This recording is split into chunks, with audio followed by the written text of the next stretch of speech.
नहीं, मेरा नहीं ख्याल, क्योंकि कई दफ़ा ऐसा होता है कि विकेट अगर फ्लैट हो ना बिल्कुल, तो फास्ट बॉलर को उससे मार पड़ती है, क्योंकि उसको बाउंस वगैरह नहीं मिल रही होती। लेकिन जो ज़रा मीडियम पेसर्स होते हैं या मीडियम फास्ट होते हैं, वो उसी विकेट पे they can do well, they do better at times, जी। बिकॉज बॉल रुक के आती है फिर। वो एकदम से आती नहीं है वहां पे, अगर विकेट स्लो डाउन कर रही होगी तो जो मीडियम पेसर है आपका, वो कई बारी वहां पे ज्यादा बेहतर भी परफॉर्म कर लेगा। पाकिस्तान ने ये सोचा होगा, मैं सोच की बात कर रहा हूँ, मुझे पता नहीं है। इंडिया को क्लास स्पिनर्स खेलने की आदत है, तो वो शायद उनको बड़े आराम से खेल लेंगे। लेकिन अगर हम ऐसे बॉलर्स रखते हैं जिनकी बॉल विकेट से रुक के आएगी ऊपर और बल्ले पे पूरी नहीं आएगी, तो वहां पे हमें शायद ज्यादा चांस मिले। देखिए, आप जब भी टीम कॉम्बिनेशन करते हैं ना उमर, तो एक फैक्टर होता है उसमें सिर्फ, वो होता है उम्मीद का, होप का। आप उम्मीद करते हैं कि यार ये जो आप कॉम्बिनेशन खेल रहे हैं ये चल जाएगा।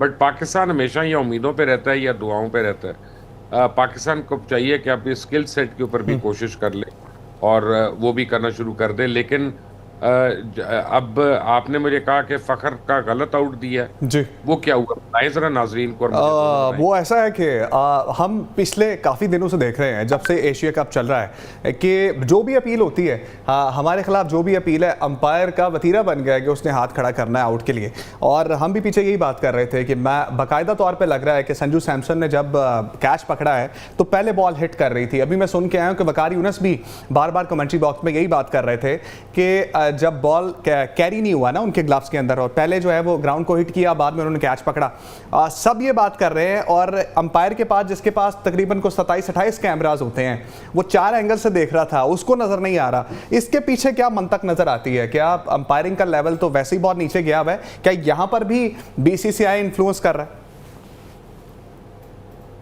बीसीसीआई का इन्फ्लुएंस तो बहुत ज्यादा है, लेकिन एशियन क्रिकेट के जो टाइगर हैं, जो प्रेसिडेंट हैं, वो तो मोहसिन नकवी हैं। तो हमें किसी और से कॉन्स्पिरेसी थ्योरी पे जाना नहीं चाहिए। But fact of the matter is के अम, हो सकता है वो जायज आउट हो सकता है वो आउट सही ना हो। लेकिन ये एक्सपेक्ट करना कि इंडियन विकेट कीपर स्पोर्ट्समैनशिप का मुजाहरा करेगा, वो ज्यादती की बात है। इंडियंस जो हैं वो तो ऑन द होल उन्होंने टूर्नामेंट में दिखाया कि दे आर टेरेबल स्पोर्ट्समैन। अब तो हर्षा भोगले भी कहना शुरू हो गया अब कि जो इंडियन टीम ने किया हाथ ना मिलाकर, वो बहुत घटिया हरकत की थी। And you know he is proud of it. Ricky Ponting ने सबसे पहले इसको पॉइंट आउट किया था। लेकिन अब आपको बताऊं कि अब आपने जो मुझे बताया, से लग रहा है कि फखर ओपन करने आए हैं। जी, फखर ओपन अगर कर रहे ऐसा है तो देखिए, ये पहले दिन से हम लोग बात करते होते थे कि फखर को आप टू डाउन क्यों लेके आ रहे हैं। आप एक ओपनर का बेड़ा कर कर रहे हैं और टू डाउन के ऊपर प्रेशर कर रहे हैं, और उसके पास पावर प्ले रह नहीं गया खेलने के लिए, तो वो क्या खेले। यहाँ पे आपने उसको 2 ओवर दे दिए, उसने 2 ओवर्स में आपको 4-5 शॉट्स मार के दिखा दिया कि जो ट्रैक है वो कितना इजी है और खेलना कैसे है।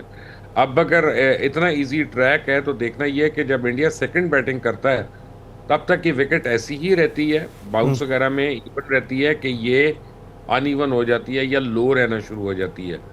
तो जो इंडियंस ने टॉस जीत के आपको बैटिंग कराई है, इसका मतलब वो समझते हैं कि विकेट जो है इजी हो जाएगी और खेल के साथ साथ, और ड्यू फैक्टर आपको फील्डिंग में तंग करेगा। तो अगर ये रिवर्स हो गई, विकेट इसने इजी ना रही, तो फिर ये इसके गले में पड़ जाएगी ये चीज। और ये जो फैक्टर है ये काफी इफेक्ट करेगा लोगों को। बट ऑन द होल देखें, पाकिस्तान में हमें 2 प्रॉब्लम्स हमेशा रही हैं। ये मैंने देखी थी जब हमने अपने बड़ों के साथ क्रिकेट खेली थी, तो उन्होंने 2-3 बातें हमें बताई थी कि आपकी जब टीम कमजोर होती है, दूसरों की टीम स्ट्रांग होती है ना, तो उनको कंटेन करने की कोशिश मत करें, आउट करने की कोशिश करें, अटैकिंग रखें अपने आप को। कि आप स्लिप रखते हैं, आप गली रखते हैं, आपको पता है कि चौका निकल सकता है, लेकिन आप पकड़ भी सकते हैं फिर वहां पे। तो ये आपके बॉलर्स को ठीक भी है मुबशिर कॉन्फिडेंस। साहब, एक कॉल आई है हमारे पास। कासिम हमारे साथ हैं मुल्तान से। कासिम, मैच आप देख रहे होंगे, क्या कहना चाहेंगे आज के मैच के हवाले से? बस जी ये कहना, वो जिसका खतरा नजर आ रहा है, जो अपील हो रही है वो कबूल हो रही है। आप देखें कि वो फखर जमान हमारे फौजी साहब को जो मिलते तो वो बहुत अच्छा परफॉर्म करते हैं, लेकिन इस दफा उनको मौका नहीं मिला और उनको आउट करार दे दिया गया, साफ नजर आ रहा है। तो इस पे बात करके बताएं हमें, मुबशिर साहब से पूछें और वो भी बताएंगे क्रिकेट एक्सपर्ट क्या कहते हैं कि क्या ये वाकई आउट था। यही लग रहा है कि ये आउट नहीं था। मुबशिर साहब, कासिम फ़खर ज़मान के आउट के हवाले से पूछना चाह रहे हैं। वो कह रहे हैं कि समझ नहीं आ रहा हमें कि फ़खर ज़मान का आउट दे दिया है। क्रिकेट एक्सपर्ट्स क्या कहते हैं आपके ख्याल में, क्या ये वाकई आउट था? असल में मैंने देखा नहीं है ना जी। मैं तो बैठा हूँ पोर्चुगल लिस्बन में इस वक्त बैठा हूँ। मैंने देखा नहीं, लेकिन मैं आपको एक बात बड़ी क्लियर बता सकता हूँ कि अगर वकार यूनस कह रहे हैं कि वो नॉट आउट था, तो मेरे पास उसको यकीन मानने में वकार साहब की बात के अलावा कोई चारा नहीं है। और मैं आपको कन्विक्शन से कह सकता हूँ कि फिर वो नॉट आउट थे। और ये इस पे मुझे बताएं कि क्यों नहीं पाकिस्तान रिव्यू में क्यों नहीं गया। ये भी तो एक बड़ी इंपॉर्टेंट बात। हम रिव्यू में गए थे मुबशिर साहब, और लेकिन वही हुआ कि थर्ड अंपायर के पास, मैंने जिस तरह कहा ना, 27-28 कैमरे होते हैं, 4 एंगल्स हैं, लेकिन उसने देख के भी आउट दिया। चले फिर आउट होगा, इसका मतलब है इतना भी नहीं होता जिंदगी में कि थर्ड अंपायर भी आपको गलत out they they. May be हम जिस एंगल से देख रहे हैं वो डिसेप्टिव एंगल है।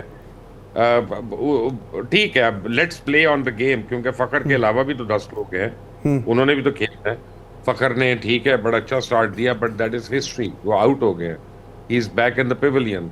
अब आगे आने वाले क्या करते हैं। आज मैं आपको बताऊं कि बड़ा मेक और ब्रेक फैक्टर जो है ना, वो साइम अयूब का होगा कि साइम अयूब कितनी देर विकेट के ऊपर रहते हैं, और क्या अपना खोया हुआ कॉन्फिडेंस जो है वो वापस आता है उनका, कि रीगेन करते हैं कि नहीं करते।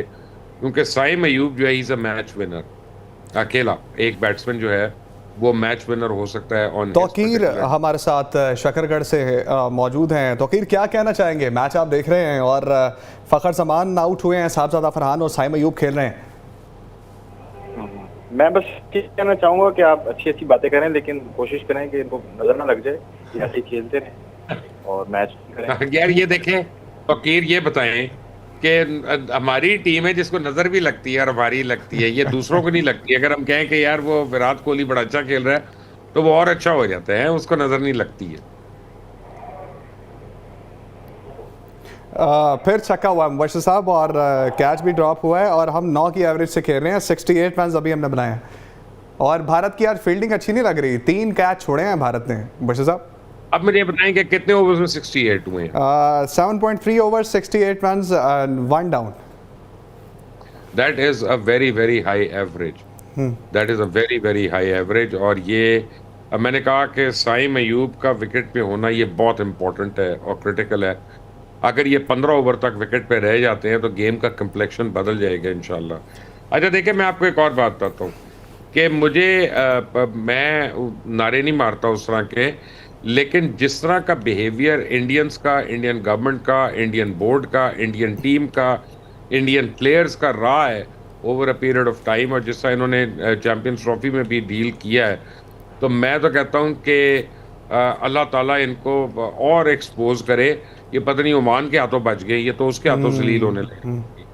तो लेकिन खैर वो सही कह रहे हैं, हम नजर तो नहीं लगाना चाहते, लेकिन ये तो हम दुआ कर सकते हैं ना कि यार मजीद अच्छा खेल रहे हैं, अच्छा खेलें। और अच्छा, लेकिन एक बात याद रखिएगा कि जो विकेट आपके लिए आसान है ना, वो उनके लिए भी आसान होगी। हाँ बिल्कुल ठीक। मुबशिर साहब, ओमान वाला एलिमेंट आपने बहुत अच्छा रेस किया है। हमने देखा कि अगर कोई अपनी कंसिस्टेंसी के साथ गुड लाइन को हिट करता है ना, कोई बॉलर जो है वो फिर मुश्किल में डालता है वर्ल्ड क्लास बैटर्स को भी। ओमान के अगेंस्ट हमने देखा कि भारत मुश्किलात का शिकार रहा, उन्होंने बाकायदा तौर पे जो है वो उनको परेशान किए रखा, और हम नहीं कर पाए। हम जो है वो एशिया की बेस्ट टीम है, हमारे पास बेस्ट कोचेज़ हैं, हमारे पास बेस्ट सेंट्रल कॉन्ट्रैक्ट्स हैं, हमारे पास बेहतरीन फॉरेन कोचेज़ हैं, हमारे पास एक लंबी चौड़ी टीम है। आप तो साइकोलॉजिस्ट भी रख लिया हमने, और उसके साथ साथ बड़े बड़े फिजियो, अगर अंपायर वहाँ पे ग्राउंड में ज़ख्मी हो जाता है तो हमारा फिजियो जाता है उसको ठीक करने के लिए। तो हम क्यों नहीं दंदल डाल सके अभी तक भारत को, जो मान में डाले थे? मैंने जब आ रहा था तो ये जो थे ना साइकोलॉजिस्ट, ये भी मेरे साथ ही फ्लाइट में थे, दुबई तक हम एक साथ गए हैं। मैं आगे से लिस्बन आ गया था, ये दुबई चले गए थे टीम के पास। उन्होंने रास्ते में मुझसे पूछ रहे थे कि यार आपके ख्याल में क्या होना चाहिए। मैंने कहा 2 चीजें उनको बताई अपने प्लेयर्स को। एक तो tell them to enjoy the game. हमारे प्लेयर्स ने गेम को एंजॉय करना छोड़ दिया है। एंजॉय द गेम, ये बड़ा इंपॉर्टेंट है। और दूसरा, होप दे उनको, क्योंकि होप के बगैर कुछ नहीं होता। इफ यू टेल देम कि यार तुमने हारना है, अब तुम डिफेंसिव खेलो, अपनी विकेट ना जाए, तो वो मर जाएंगे। But if you give them hope that you can be heroes of this country for all the time to come, तो फिर वो टर्न अराउंड भी हो सकता है।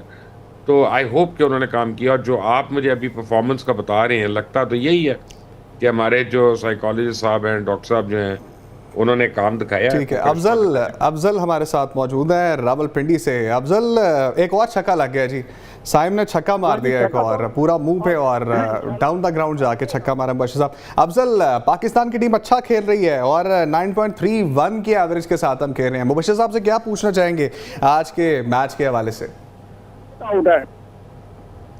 जी अफजल, सुन पा रहे हैं मुझे? मैंने कहा जी, फखर को जो आउट दिया गया है वो गलत आउट दिया है, लेकिन अंपायर थर्ड ने जो फैसला किया है गलत किया था।